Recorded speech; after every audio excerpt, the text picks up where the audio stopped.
지금 발표 심사를 앞두고 있다면 이 영상 반드시 시청하시기 바랍니다. 여러분들의 합격률을 단 1%라도 올려드릴 수 있는 긴급 처방전을 오늘 이 영상에서 아낌없이 공유드릴 수 있도록 하겠습니다.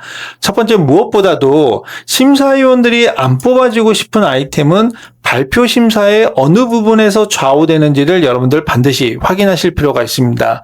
첫 번째로는 여러분들 생각보다 굉장히 많은 분들이 전문 용어로 어렵게 설명하는 경우가 매우 많습니다. 여러분들은 잘 아는 부분이라고 생각하고 심사위원들로 당연히 잘 알겠지라고 착각하시는 경우들이 많은데요. 절대 그렇지 않습니다. 심사위원도 일반 고객이라고 생각을 하시고 전달을 해야 되는데 생각보다 굉장히 많은 창업자분들이 전문 용어로 발표를 하고 있는 경우들이 매우 많이 발견이 되고 있습니다. 자, 이렇게 전문 용어로 어렵게 설명하는 경우에는 어떠한 현상이 나타나냐면 심사위원들이 여러분들의 발표가 끝나자마자 다음과 같은 부분에서 질문을 하는 경우들이 많습니다. 첫 번째, 문제인식, 두 번째, 실현 가능성에서 질문을 하는 경우들이 만약에 나온다면 여러분들 스스로가 다시 한번 점검을 해 보셔야 됩니다. 내가 혹시라도 심사위원들을 이해시키지 못하고 전문 용어로만 내가 이야기한 건 아닌지 한 번쯤은 반드시 되짚어 보셔야 되고요. 또 두 번째는 심사위원들이 이건 제가 이해가 잘 안 되는데 혹시라도 이 부분에 대해서 설명을 해주셨으면 좋겠습니다. 또는 이건 무엇일까요? 라는 질문들이 나온다면 여러분들 다시 한번 이 전문 용어로 내가 설명하고 있는지에 대해서 자기 점검을 해보실 필요가 분명히 있습니다.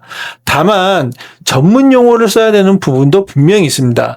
예를 들어서 제품에 대한 기능 소개 또는 경쟁사와의 차별화 부분들을 비교 설명할 때 전문 용어를 써야 되는 경우들은 분명히 있습니다. 다만 전문 용어를 쓸 때 여러분들이 반드시 기억해야 되는 거는 고객들이 이 전문 용어를 반영한 기능들을 이용을 했을 때 어떠한 베너핏을 얻는지를 심사위원들에게 설득을 시킨다면은 심사위원들은 전문 용어에 대한 거부감을 상당히 많이 낮출 수가 있습니다. 예를 들어서 A라는 전문 기능으로 소비자들은 시간을 50% 이상 절감할 수 있다. 이렇게 여러분들이 이야기를 한다면 심사위원들은 A라는 전문 기능에 대한 부분보다는 소비자들이 50% 이상의 시간을 절감할 수 있는 부분에 꽂히기 때문에 전문 용어에 대한 거부감을 순화시킬 수 있기 때문에 여러분들이 전문 용어를 쓸 때는 반드시 소비자들이 얻을 수 있는 베너핏이 무엇인지를 반드시 연결시켜서 사용하시는 것을 저는 강력하게 추천을 드립니다. 두 번째는 문제인식에 공감이 안 되는 경우가 생각보다 굉장히 많이 있습니다. 일단 첫 번째는 심사위원들이 관심 있어하는 분야가 아닌 경우의 아이템일 경우가 굉장히 많이 있습니다. 자, 물론 이런 경우에는 우리가 심사위원들의 관심도를 강제로 바꿀 수 있는 방법들은 없기 때문에 이 부분까지 여러분들이 대응하기는 쉽지가 않습니다. 물론 이 부분을 여러분들이 돌이키기 위해서는 최근 이 관심도가 있게끔 최근의 트렌드들을 다시 한번 제시해 주는 것도 중요한데요. 저는 이거보다 여러분들이 한 번쯤은 짚어봐야 되는 거는 혹시라도 문제 정의를 3개 이상 제시한 경우가 있는지 또는 문제의 강도를 단순하게 불편하다 또는 시간이 오래 걸린다와 같은 정성적인 표현들을 해서 심사위원들이 문제의 강도가 높지 않다라고 판단하게끔 한 경우들이 없는지를 다시 한번 되짚어 볼 필요가 있습니다. 이럴 경우에는 여러분들 반드시 문제 정의는 2개를 넘지 않게끔 스토리를 간결하게 구성해 주는 게 굉장히 중요하고요. 문제의 강도를 높이게끔 하기 위해서는 여러분들이 피칭을 즉 발표를 할 때 정성적인 표현을 정량적인 표현으로 바꿔주실 필요가 분명히 있습니다. 시간은 2시간 이상 또는 비용은 100만 원 이상 등과 같이 정량적인 표현을 반영을 해주시면 고객들이 체감하는 즉 그 느낌을 심사위원들도 느낄 수 있기 때문에 이 부분에 대한 강도를 높게 전달시킬 수가 있기 때문에 반드시 정량적인 표현을 발표에 반영시켜 주시는 게 매우 중요합니다. 그리고 고객 증거가 없는 경우들이 생각보다 많은데요. 만약에 내 발표 자료에 고객 증거에 대한 내용들을 넣지 않았다면 피칭을 할 때 반드시 고객들로부터 인터뷰를 우리가 해서 증거를 확인했다. 와 같은 내용들을 꼭 추가해 주시는 거를 저는 강력하게 추천드립니다. 그리고 세 번째로는 실현 가능성이 생각보다 높아 보이지 않는 경우들이 굉장히 많이 있습니다. 예를 들어서 서류 심사에서는 심사위원들이 매출이 높아서 뽑는 경우들도 있고요. 또는 아이템 자체가 심사위원들이 선호하는 아이템이기 때문에 뽑는 경우들도 있습니다. 이거는 굉장히 호불호가 있는 영역들이기 때문에 이렇게 뽑힌 아이템들이 발표 심사에 올라왔을 때는 정말 날 것들을 보여주는 순간들이 나오게 됩니다. 즉, 매출은 있는데 결국에는 내가 초기 창업 패키지 또는 다른 지원 사업을 통해 가지고 내가 이 지원금을 가지고 개발을 하겠다는 계획들은 있는데 내가 개발하고자 하는 제품에 대한 구체적인 내용은 없고 컨셉만 있는 경우들이 생각보다 굉장히 많이 있습니다. 이거를 그대로 발표 자료에 반영을 한다면 심사위원들이 봤을 때 매출은 있지만 단순하게 이 매출 이외에 또 업그레이드 할 수 있는 아이템에 대한 구체화가 없는 팀이구나. 이건 단순하게 컨셉만인데 라고 하면서 실현 가능성을 굉장히 깎아내릴 가능성이 높습니다.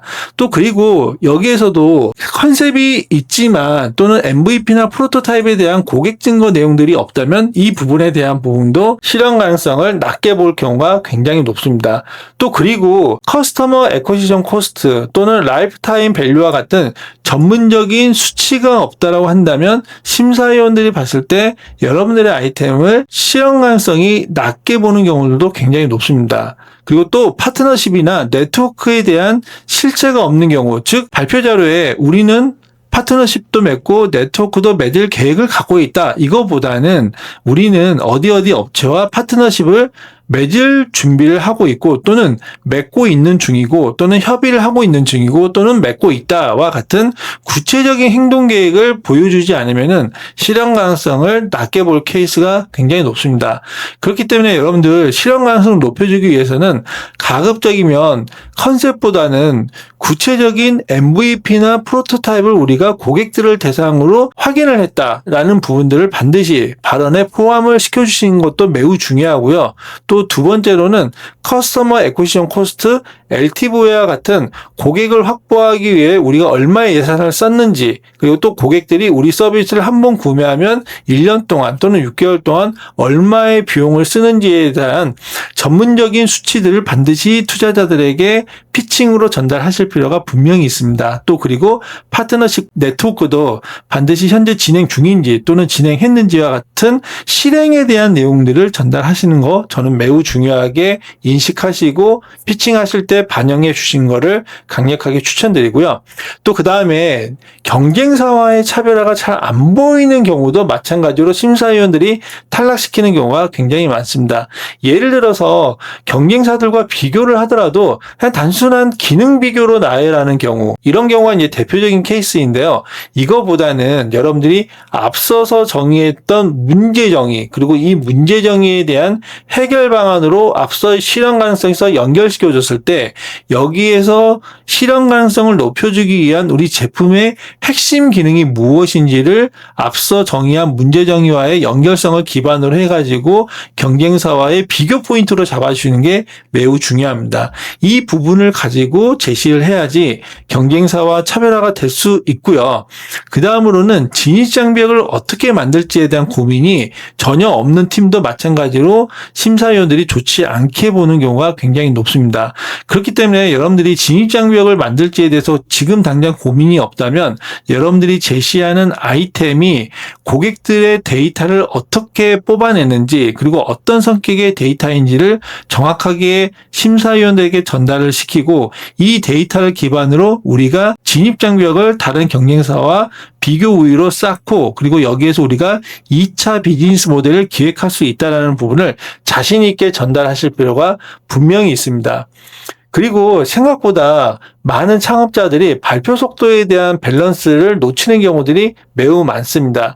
슬라이드 한 장당 적어도 10초에서 15초 이상 발표를 해야지 심사위원들이 슬라이드에 있는 내용들을 습득할 수 있는데, 생각보다 많은 창업자들이 슬라이드 한 장당 10초도 안 되는 짧은 시간 동안 빠르게 전달하느라고 심사위원들이 슬라이드에 있는 내용들을 놓치는 경우가 많이 있습니다.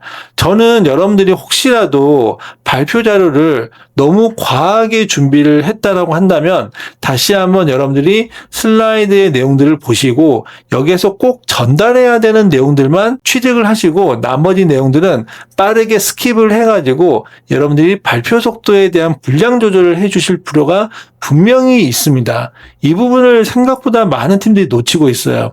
그래서 어깨에 있는 무게감을 최대한 내려두시고 스토리를 하나를 강력하게 해가지고 최대한 전달해야 되는 슬라이드 중심으로만 전달을 하시고 나머지 슬라이드는 과감하게 포기하시는 것도 전략이기 때문에 여기에 대한 고민을 발표하기 전에 한 번쯤은 반드시 하시고 들어가시는 것을 저는 강력하게 추천드립니다. 그리고 마지막으로는 슬라이드 한 장에서 1분에서 2분 이상 지연하는 경우들이 생각보다 또 많이 있습니다. 안 그러실 줄 알죠? 근데 생각보다 이게 발표 연습을 잘 안 하신 분들에게서 많이 발생하는 문제인데요.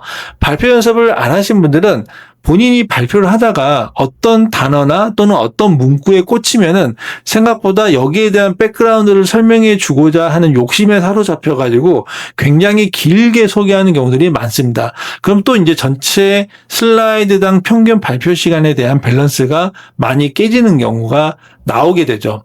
그래서 가급적이면 본인 스스로가 발표 연습을 반드시 한두 번 정도는 피칭 전에 꼭 해야 되고요. 그리고 그때 본인 스스로가 장황하게 설명하거나 또는 장표와 필요 없는 이야기를 각 슬라이드에서 하는 경우가 있는지를 자기 점검을 반드시 해서 이 부분을 필터링 할 필요가 분명히 있습니다.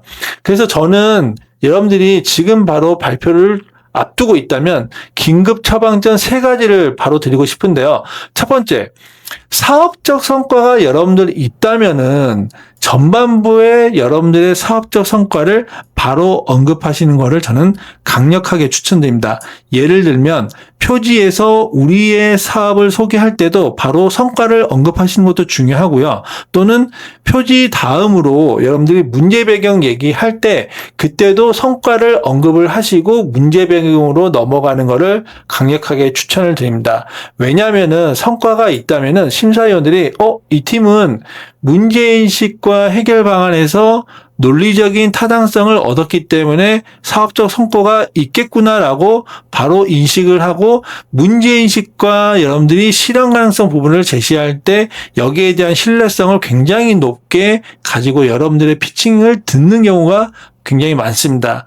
그래서 다시 한번 여러분들 사업적 성과가 있다면 표지나 또는 문제 배경 이 사이에 반드시 성과를 언급을 해서 뒷부분에서 전달하는 여러분들의 내용에 대해서 심사위원들이 신뢰도를 갖고 들을 수 있게끔 해주면은 심사위원들이 훨씬 더 집중도를 갖고 듣고 그리고 여러분들에 대한 평가를 훨씬 더 좋게 줄 거기 때문에 이러한 전략을 반드시 활용하시는 것을 저는 강력하게 추천을 드립니다. 그리고 두 번째 처방전은 객관성을 부여하는 게 매우 중요합니다. 즉 피칭을 할 때 저희의 생각으로는 또는 저희 팀이 준비한 바로는 이러한 용어들은 절대 쓰지 마시고요. 처음부터 끝까지 고객을 물고 늘어지는 것이 매우 중요합니다. 즉 우리 고객으로부터 확인한 바로는 또는 고객 데이터를 확인한 바로는 고객의 의견으로는 이처럼 고객을 여러분들 입에서 달고 다니면서 피칭을 하시는 게 매우 중요하다는 거죠. 그래서 심사위원들에게 발표할 때도 고객 데이터 기반으로 이런 발언들을 습관적으로 할 필요가 있고요. 또 심사위원들이 어떤 질문을 하든지 간에 그 질문에 대한 답은 반드시 우리 고객의 반응으로는 또는 고객 데이터로는 이처럼 고객을 물고 늘어지면서 답변을 해 주시는 게 중요합니다. 그러면 심사위원들은 여러분들이 답변한 내용에서 객관성을 충분히 인정을 하고 여러분들이 답변한 내용에 대해서 더 이상 추가적인 에스컬레이션 질문들을 하지 않기 때문에 이러한 부분을 반드시 활용하시는 것을 저는 강력하게 추천을 드립니다. 즉 심사위원도 하나의 고객이기 때문에 고객 관점으로 질문을 할 경우도 굉장히 높습니다. 그런 부분에서는 반드시 고객 관점으로 여러분들이 답변을 해 주시는 게 중요하다는 것을 저는 말씀드리는 거예요. 그리고 마지막 처방전은 스토리는 한 개로 강조하는 게 중요합니다. 여러분들 다시 한번 반드시 내 발표 장표의 내용들을 보시고 내가 문제정의 2개 이상 했는지 또는 솔루션도 기능들을 너무 많이 나열하는 건 아닌지, 내가 커버리지하고 있는 범위가 너무 넓은 건 아닌지 이 부분을 다시 한번 점검하시고요. 반드시 이 스토리는 강력한 한계로 줄여서 전달하시는 게 중요합니다. 그래서 앞서 말씀드렸듯이 불필요한 장표나 내용은 여러분들 정말 과감하게 패스를 하시고요. 이거는 여러분들 심사위원들이 질문이 나왔을 때 질의응답으로 대응하는 걸로 가름을 하시는 게 중요합니다. 괜히 내가 불필요한 장표, 불필요한 내용 모두 다 전달하다가 결국에는 모든 걸 다 잃게 됩니다. 단 하나의 강력한 스토리를 준비하셔서 심사위원들이 여러분들의 피칭에 빠져들 수 있게끔 해주고, 그리고 여러분들이 발표하는 그 프레임워크 내에서 심사위원들이 다른 생각을 하지 않게끔 장치적으로 설계해 주시는 게 매우 중요합니다. 다시 한번 저는 이 부분 강조해야 됩니다. 첫 번째, 사업적 성과가 있다면 전반부의 성과를 바로 언급해 주시고요. 두 번째, 처음부터 끝까지 고객을 물고 늘어지면서 객관성을 부여해 주시고, 마지막으로는 스토리는 한 개만 강조해 주시면서 불필요한 장표와 내용은 과감하게 패스하고 질의응답으로 대응하시기 바랍니다. 오늘 저의 영상은 여기까지 마무리하고요. 저희 정석비즈에서도 이번에 멤버십 서비스를 오픈했습니다. 저희 멤버십에서는 다양한 케이스 스터디와 그리고 제가 그동안 비하인드 스토리로 남겨놨던 여러 가지 정보들을 아낌없이 제공해 드리고 있으니 저희 멤버십 서비스 가입해 주시고 제가 열심히 또 여러분들에게 정보를 전달할 수 있게끔 많은 힘과 응원을 주시기 바랍니다. 감사합니다.